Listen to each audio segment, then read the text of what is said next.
This is the oldest temple unearthed 6,000 years earlier than Stonehenge. And yet somehow our ancestors were capable of making this.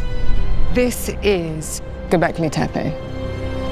12,000 years ago, before the first grain was harvested or the first city rose, a shadow was cast across the Anatolian plains. It was not a shadow of nature, but of stone, a massive, silent complex known as Göbekli Tepe, built by hands that history says shouldn't have known how. For millennia, it lay entombed under a deliberate shroud of earth, a secret kept by the soil itself. Now, the seals have been broken, and what lies beneath this ancient megalithic marvel challenges the very definition of being human. The impossible horizon.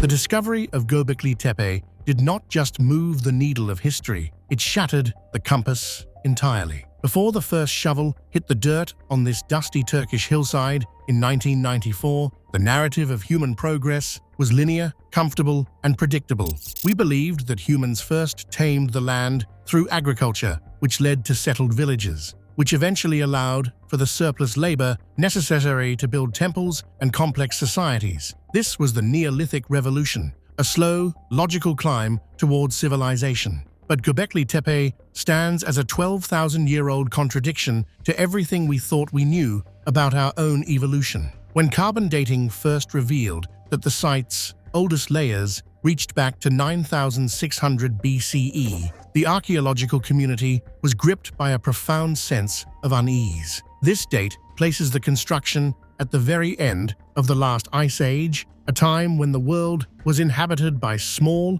nomadic bands of hunter-gatherers. According to every textbook, these people possessed no metal tools, no draft animals, no writing, and no established hierarchy. Yet they managed to quarry, carve, and transport limestone megaliths weighing up to 20 tons. To put this in perspective, Göbekli Tepe is 6 millennia older than Stonehenge and 7,000 years older than the Great Pyramid of Giza. We are looking at a monument built by people who, by all accounts, should have been struggling merely to survive the harsh realities of a changing climate. The logistics of the site are frankly unsettling. To move a single T-shaped pillar from the nearby limestone quarries to the summit of the mound would have required a coordinated labor force of hundreds, if not thousands, of individuals. This implies a level of social organization and long-term planning that was previously thought to be impossible for nomadic tribes. There is no evidence of permanent housing at the site,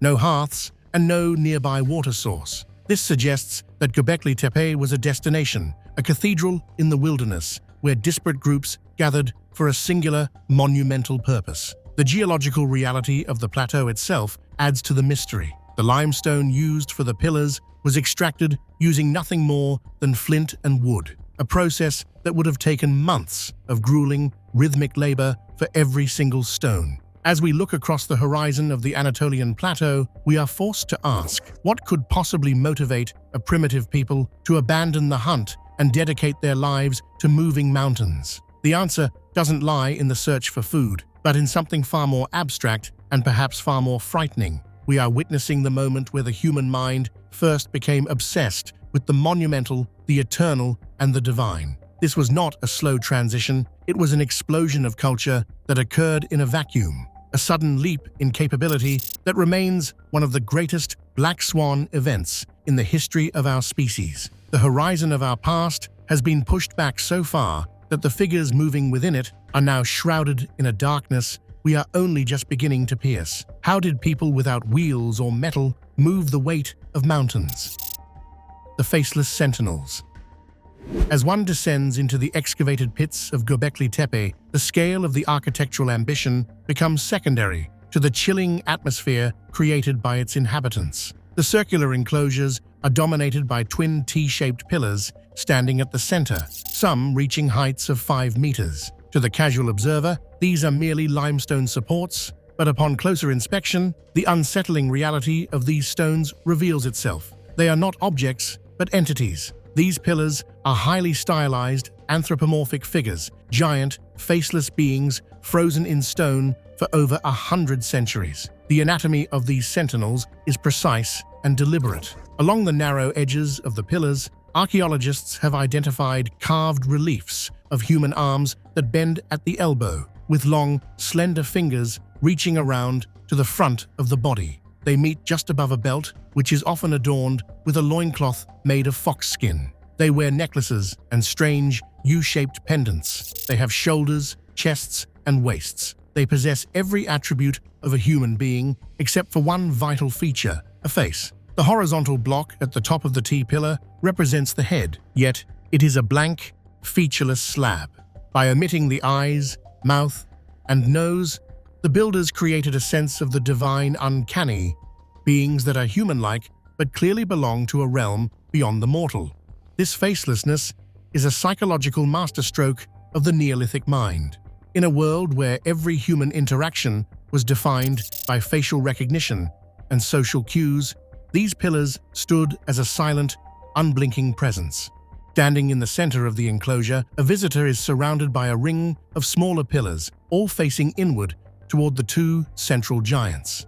The effect is one of a perpetual, silent meeting. It creates the sensation of being watched by something that does not require eyes to see. These are the Watchers, the first gods ever carved by human hands, and they were designed to dominate the space they inhabited. The arrangement suggests a hierarchy that shouldn't have existed in a hunter-gatherer society. These central pillars are significantly larger and more ornate than the ones forming the perimeter, suggesting a focus on specific deities or perhaps a lineage of ancestors who had transitioned into a supernatural state. The craftsmanship required to keep these top-heavy megaliths standing is immense. They were slotted into shallow pedestals carved directly into the bedrock, held up by gravity and the sheer will of their creators. There is an inherent darkness to these figures when viewed in the flickering light of an oil lamp or a torch, the only light available to the ancients who gathered here. In that low, dancing light, the shadows cast by the long arms and the overhanging heads would have made the stones appear to breathe, to lean inward, to listen. The silence of the sealed chamber is not the silence of an empty room, but the expectant silence of a crowd waiting for a word that never comes. We are left to wonder what these faceless sentinels represented to the people who carved them. Were they protectors or were they judges? Did the nomads come here to celebrate life, or were they drawn by a terrifying obligation to appease these stone giants? Whatever the answer, the pillars of Göbekli Tepe serve as a haunting reminder that at the very dawn of our history, we were already creating monsters and giving them the best seats in the house. But the stone giants weren't the only things watching from the dark. A bestiary of nightmares. The imagery of Göbekli Tepe offers a jarring departure from the pastoral, life-affirming art we typically associate with the dawn of religion. In later civilizations, we see the rise of the mother goddess, or symbols of grain, livestock, and fertility. Here, however, the stone canvas is occupied by something far more predatory and aggressive. The walls and pillars are crawling with a bestiary of nightmares, creatures of venom, teeth, and claws, all rendered in startling, high-relief detail. These are not the animals one hunts for food. These are the animals that hunt humans. Dominating the enclosures are scorpions with oversized, arched stingers and spiders that seem to skitter across the limestone surface. Massive boars are depicted with exaggerated tusks and bristling fur, captured in a state of perpetual charge. There are snarling lions, snapping foxes, and serpents that wind around the pillars like coils of living rope. The sheer unsettling aggression of the art suggests that the site was designed to evoke a specific emotional state, fear. This was an architecture of containment, a place where the dangerous forces of the wild were brought into the ritual circle, perhaps to be mastered or perhaps to be worshipped in their most terrifying forms. The realism of these carvings is a technical marvel that complicates our understanding of Neolithic skill. Some figures are carved in three-dimensional relief, meaning the animal protrudes significantly from the stone, requiring the sculptor to carve away the entire background of the massive pillar. This level of dedication to a single image of a predator implies a profound, almost obsessive preoccupation with the dangerous side of nature. One of the most famous and haunting images found at the site is that of a vulture. While vultures are often seen as symbols of death, here they are depicted with human-like features, sometimes interacting with headless human torsos. This imagery suggests a culture deeply embedded in a death-centric worldview, where the line between the animal and the human, the hunter and the hunted, was terrifyingly thin. These carvings likely served as a form of apotropaic magic, symbols designed to turn away evil or to guard the sacred space. But the sheer density of these threatening figures creates a subterranean atmosphere that feels more like a gauntlet than a sanctuary. Imagine the Neolithic pilgrim entering this space.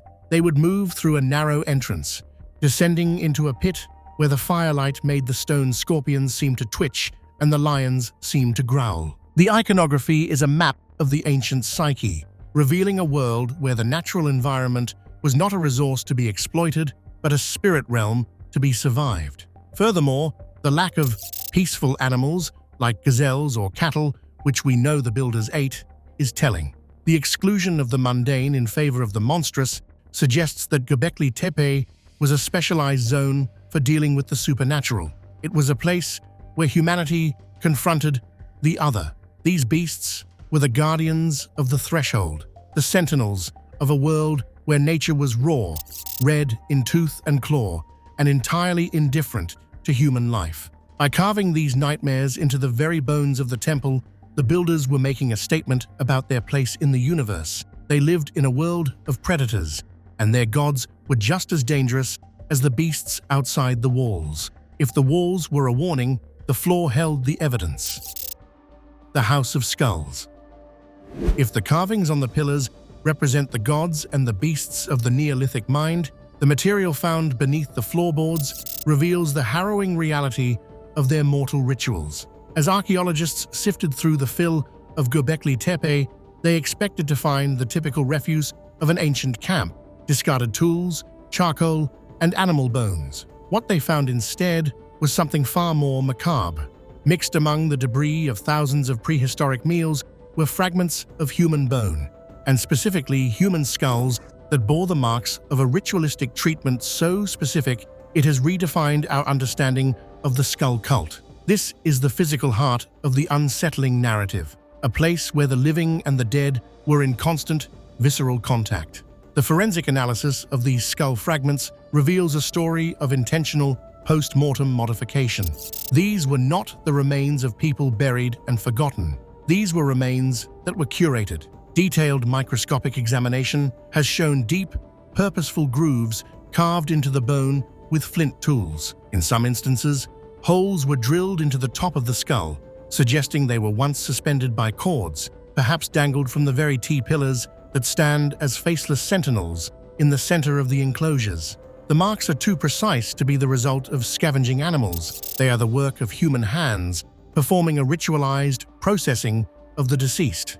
Archaeologists believe that when a member of the community died, the body was not immediately consigned to the earth. Instead, it may have been exposed to the elements or to vultures, the very birds depicted so prominently on the enclosure walls, to be stripped of its soft tissue. Once the bones were clean, the skull was retrieved. The carving of these skulls likely served a dual purpose. It served as a way to brand the ancestor, perhaps tracking their lineage, and it served as a way to harness the power of the dead. By hanging a carved skull within the temple, the builders were ensuring that the wisdom or the spirit of the departed remained a permanent participant in the rites of the living. This creates a vision of Gobekli Tepe that is far removed from a peaceful place of worship.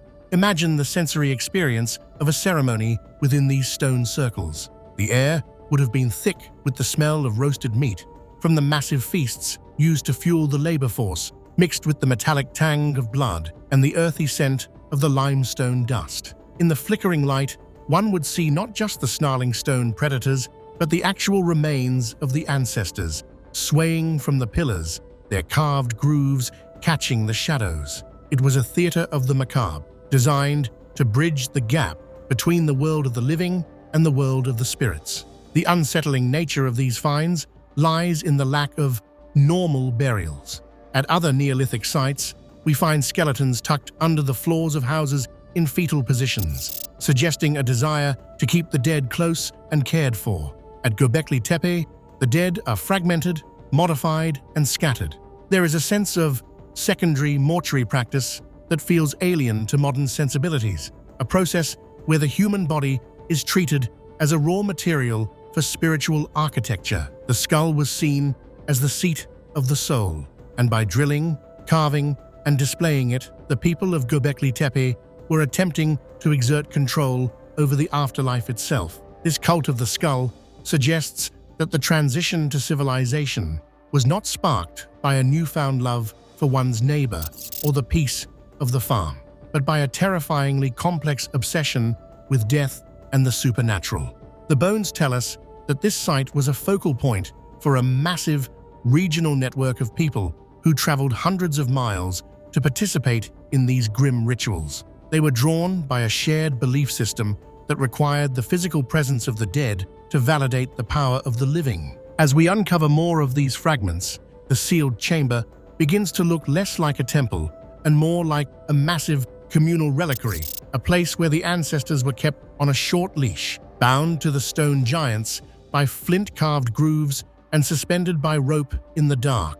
Yet the most disturbing act wasn't what they built, but how they ended it. The ritual burial. The final and perhaps most profound mystery of Göbekli Tepe is not how it began, but how it was killed. By approximately 8000 BCE, after more than a millennium of active ritual use, the site underwent a transformation that defies every conventional rule of archaeology. In most ancient civilizations, a temple is abandoned due to war, famine, or the slow erosion of time, eventually collapsing into a heap of ruin. But Göbekli Tepe did not fall. It was put to sleep. In a massive, coordinated effort that rivaled the labor of its initial construction, the people who worshipped here decided to bury their masterpiece. They didn't just walk away, they meticulously sealed the chamber on a monumental scale. The evidence for this intentional backfilling is undeniable. When the site was excavated, the enclosures were found to be filled not with the natural wind-blown dust of centuries, but with a homogeneous mixture of limestone rubble, flint chip, and the bones of thousands of animals. This was a clean fill, brought in from elsewhere to ensure the pillars were completely covered. The sheer logistics are staggering. To bury a single enclosure, tens of thousands of basket loads of material had to be carried to the top of the mound. This was a deliberate act of cultural erasure, a funeral for the temple itself. Why would a society dedicate so much energy to hiding its most sacred ground? This is where the story becomes truly unsettling. Some theorists suggest that the burial was a decommissioning ritual. Just as the skulls were ritually modified, the temple may have been viewed as a living entity that had reached the end of its life cycle. By burying it, they were planting the temple back into the earth, perhaps believing its power would continue to nourish the land from beneath the soil. Alternatively, it may have been an act of fear. If the watchers and the predatory carvings were designed to contain or appease dark spirit, burying the site might have been a way to permanently entomb those forces, ensuring they could never again influence the world of the living. There is also the possibility of a radical shift in human consciousness. By 8000 BCE, the first signs of settled agriculture were appearing in the nearby valleys. The old world of the hunter-gatherer, a world defined by the wild, the predatory, and the nomadic, was dying. Göbekli Tepe represented the old way of being. In this light, the burial of the site becomes a profound psychological break. To move forward into the age of the farm and the city, humanity had to literally bury its past. They had to seal away the faceless giants and the nightmares of the Ice Age to make room for a new kind of god. Whatever the motivation, the result was a time capsule, unparalleled preservation. Are we looking at a temple or a prison for the past? Leave your thoughts below, and please subscribe to the channel for more.